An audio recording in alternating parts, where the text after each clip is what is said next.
그로부터 2년 후에 바로가 꿈을 꾸었습니다. 그가 나일강가에 서 있었는데 아름답게 생긴 살찐 암소 7마리가 강에서 올라와 갈대풀을 뜯어먹고 있었습니다. 그 뒤에 흉측하고 많은 암소 7마리가 뒤따라 강에서 올라와 강둑에서 이 소들 옆에 서 있었습니다. 흉측하고 마른 암소들이 아름답게 생긴 살찐 암소 7마리를 잡아먹어버렸습니다. 그리고 바로가 잠에서 깨어났습니다. 바로가 다시 잠이 들어 두 번째 꿈을 꾸었습니다. 한 줄기에 토실토실한 좋은 이삭 7개가 자라고 있었습니다. 그런데 보니 마르고 동풍에 시든 이삭 7개가 싹 텄습니다. 그리고 마른 이삭들이 토실토실하고 굵은 이삭 7개를 삼켜버렸습니다. 그리고 바로가 잠에서 깨어나 보니 그것은 꿈이었습니다. 아침에 바로는 마음이 편치 않았습니다. 그가 사람을 보내 이집트의 모든 마술사들과 지혜자들을 불렀습니다. 바로가 그들에게 자기가 꾼 꿈을 말해주었는데 그 꿈을 풀이할 수 있는 사람이 아무도 없었습니다. 그때 술 맡은 관원장이 바로에게 말했습니다. 오늘에야 제가 그동안 있었던 제 잘못이 생각났습니다. 언젠가 바로께서 종들에게 화가 나셔서 저와 빵 굽는 관원장을 경호대장의 집에 가두신 적이 있으십니다. 그때 저희가 같은 날 밤에 꿈을 꾸었는데 서로 다른 의미가 있는 꿈이었습니다. 그때 거기에 젊은 히브리 청년 하나가 저희와 함께 있었습니다. 그는 경호대장의 종이었습니다.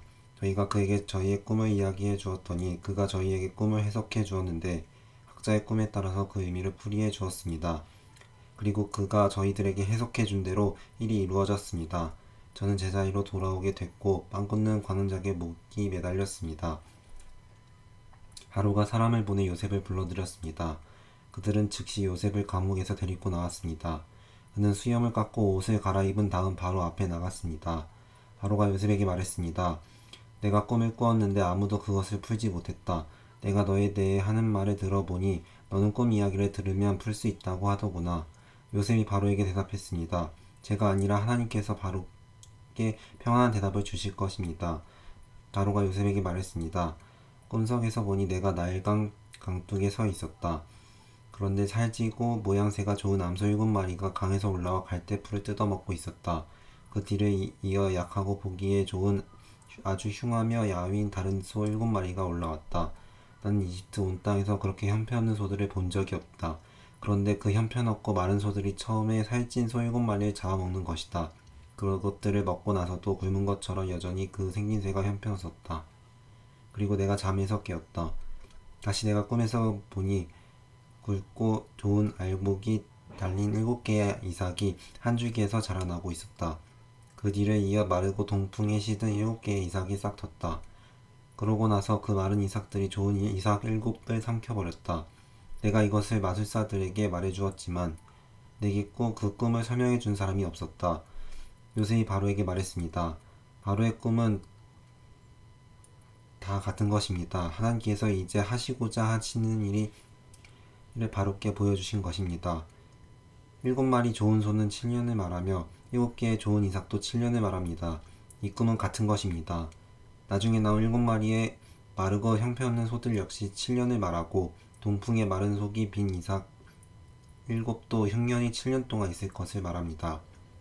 제가 바로께 말씀드린 것과 같이 이것은 하나님께서 이제 하시고자 하는 일을 바로께 보여주신 것입니다. 두고 보십시오. 이집트 온 땅에 7년 동안 큰 풍년이 있게 될 것입니다. 그 후에 7년의 흉년이 잇따를 것입니다. 그러면 이집트의 모든 풍요로움이 잊혀지고 기근이 땅을 뒤덮였을 것입니다. 뒤에 따라올 기근이 너무 심해 이 땅에 풍요로움이 있었는지 기억조차 못하게 될 것입니다. 이 꿈이 바로께 2번이나 반복해 보인 것은 이 일을 하나님께서 결정하셨고 하나님께서 이 일을 서둘러 행하실 것이기 때문입니다. 이제 바로께서는 분별력과 지혜가 있는 사람을 땅 위에 찾아 이집트 땅 위에 세우십시오. 바로께서는 이렇게 행하십시오. 온 땅의 감독들을 임명하시고 7년의 풍년 동안 이집트에서 추수한 곡식의 5분의 1을 거둬 드리게 하십시오. 이제 다가올 풍년 동안에 이 식량들을 모아 들이시고 왕의 권한 아래 이 곡식들을 각 성읍들에 쌓아놓고 지키게 하십시오. 이 양식들은 이집트 땅에 일어날 7년 동안의 흉년에 대비할 식량이 될 것입니다. 그러면 이 땅이 흉년으로 망하는 일은 없을 것입니다. 이 제안이 바로와 그의 모든 신하들에게 좋게 여겨졌습니다. 바로가 자기 신하들에게 말했습니다. 우리가 이 사람처럼 하나님의 영이 있는 사람을 찾을 수 있겠느냐? 바로가 요셉에게 말했습니다. 하나님께서 내게 이 모든 것을 알려주셨으니 너만큼 분별력과 지혜가 있는 사람이 없을 것이다. 너는 내 집을 다스리도록 하여라. 내 모든 백성이 내 명령에 순종할 것이다. 내가 너보다 높은 것은 이 왕의 자리일 뿐이다. 바로가 요셉에게 말했습니다. 보아라, 내가 지금 너를 이집트 온 땅 위에 세우노라. 바로가 자기 손가락에서 반지를 빼 요셉의 손가락에 끼워주고 고운 삼배로 된 옷을 입히고 그 목에는 금목걸이를 걸어주었습니다. 그는 또한 요셉을 자기의 두 번째 수레에 태웠습니다. 사람들이 요셉 앞에서 무릎 꿇고 절하라고 외쳤습니다. 이렇게 해서 바로는 요셉에게 이집트 온 땅을 맡겼습니다. 바로가 요셉에게 말했습니다. 나는 바로다. 내 말이 떨어지기 전에는 이집트 온 땅에서 자기 손이나 발을 움직이는 사람이 없을 것이다. 바로가 요셉에게 사브낫 바네아라는 이름을 지어주었습니다. 그리고 온의 제사장인 보디베라의 딸 아스낫을 그에게 아내로 주었습니다. 요셉이 이집트 땅을 다스렸습니다. 요셉이 이집트 왕 바로 앞에 서게 됐을 때 그의 나이 30세였습니다. 요셉은 바로 앞에서 나와 이집트를 두루 살피고 다녔습니다. 땅은 7년의 풍년 동안 풍성하게 많은 소출을 냈습니다. 요셉은 그 7년의 풍년 동안 이집트에서 생산된 모든 양식을 걷어 여러 성에 쌓아두었습니다. 그는 각 성의 주변에 있는 밭에서 거둔 양식들을 각 성에 저장해 두었습니다. 요셉은 바다의 모래처럼 어마어마하게 많은 양의 곡식을 모아 두었습니다. 그 양이 너무 많아서 그는 다 기록할 수 없었습니다. 흉년이 들기 전에 온의 제사장 보디베라의 딸 아스낫이 요셉에게 두 아들을 낳아주었습니다. 요셉은 하나님께서 나로 하여금 내 모든 수고와 내 아버지의 집의 모든 일을 다 잊게 하셨다. 라고 하며 맏 아들의 이름을 므낫세라고 지었습니다. 그리고 그는 하나님께서 나로 하여금 내 고난의 땅에서 번영하게 하셨다. 라고 하며 작은 아들의 이름을 에브라임이라고 지었습니다. 이집트 땅의 그 7년의 풍년이 끝났습니다. 그리고 요셉이 말한 대로 7년의 흉년이 시작됐습니다. 다른 모든 나라에도 흉년이 들었지만 이집트 온 땅에는 심령이 있었습니다. 온 이집트 땅도 굶주리게 되자 백성들이 식량을 구하며 바로에게 부르짖었습니다. 그때 바로가 모든 이집트 백성들에게 요셉에 가서 그가 하라는 대로 하라고 말했습니다. 흉년이 온 땅에 닥치자 요셉은 창고를 열어 이집트 백성들에게 곡식을 팔았습니다. 이집트 땅이 기근이 아주 심했습니다. 온 땅에 기근이 심했기 때문에 온 세상 사람들이 또 곡식을 사러 이집트에 있는 요셉에게로 왔습니다. 야곱은 이집트에 곡식이 있다는 것을 알게 됐습니다. 야곱은 자기 아들들에게 말했습니다. 너희가 어째서 서로 얼굴만 바라보고 있느냐? 그가 이어 말했습니다. 보라, 내가 이집트에 곡식이 있다는 말을 들었다. 그곳에 내려가 우리를 위해 곡식을 좀 사오라. 그러면 우리가 죽지 않고 살 것이다. 요셉의 형들 10명이 곡식을 사러 이집트로 내려갔습니다. 그러나 야곱은 요셉의 동생 베냐민만은 그의 형들과 함께 보내지 않았습니다. 그에게 화가 미칠지 모른다라고 생각했기 때문입니다. 이스라엘의 아들들은 곡식을 사러 가는 사람들 틈에 끼어서 내려갔습니다. 가나안 땅에 흉년이 들었기 때문입니다. 그때 요셉은 그 땅의 총리가 되어 그 땅의 모든 백성들에게 곡식을 팔고 있었습니다. 요셉의 형들이 와서 얼굴을 땅에 대고 그에게 절을 했습니다. 요셉은 자기 형들을 보자 바로 그들을 알아보았습니다. 그러나 그는 모른 척하며 그들에게 매몰차게 대했습니다. 요셉이 형들에게 말했습니다. 너희는 어디서 왔느냐? 그들이 대답했습니다. 양식을 사러 가나안 땅에서 왔습니다. 요셉은 자기 형들을 알아보았지만 그들은 요셉을 알아보지 못했습니다. 요셉은 전에 자기가 그들에 관해 꾸었던 꿈이 생각났습니다. 그가 말했습니다. 너희는 정탐꾼들이다. 너희는 우리 땅에서 허술한 곳이 어딘지를 살피러 온 것이다. 그들이 대답했습니다. 아닙니다. 네, 주여. 주의 종들은 양식을 사러 왔습니다. 우리는 다 한 사람의 아들들입니다. 주의 종들은 정직한 사람들입니다. 저희는 정탐꾼들이 아닙니다. 요셉이 그들에게 말했습니다. 아니다. 너희는 우리의 땅이 허술한 곳을 살피러 온 것이다.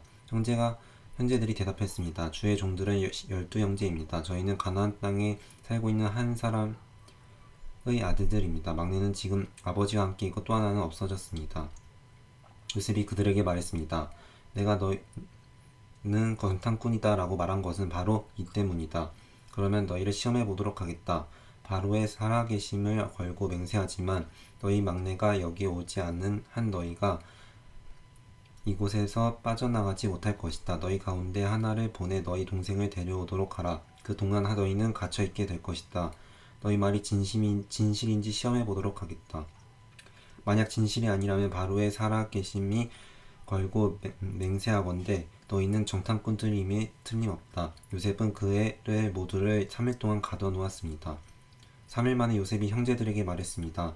이렇게 하면 너희가 살게 될 것이다. 나는 하나님을 경외하는 사람이다. 너희가 만약 정직한 사람들이라면 너희 형제들 가운데 하나가 여기 감옥에 남고 나머지는 흉년 때문에 굶고 있는 너희 집안 식구들을 위해 곡식을 갖고 돌아가라. 그러나 너희는 막내를 내게 데려와야 한다. 그래야만 너희 말이 진실이라는 게 증명되고 너희가 죽지 않게 될 것이다. 형제들은 그렇게 하기로 했습니다. 형제들이 서로 말했습니다. 정말로 우리가 우리 동생 때문에 벌을 받고 있구나. 그가 그렇게 괴로워하는 것을 보고 또 그가 목숨을 구해달라고 우리에게 사정을 할 때 듣지 않아서 우리가 이러한 괴로움을 당하고 있는 것이다. 르우벤이 말했습니다.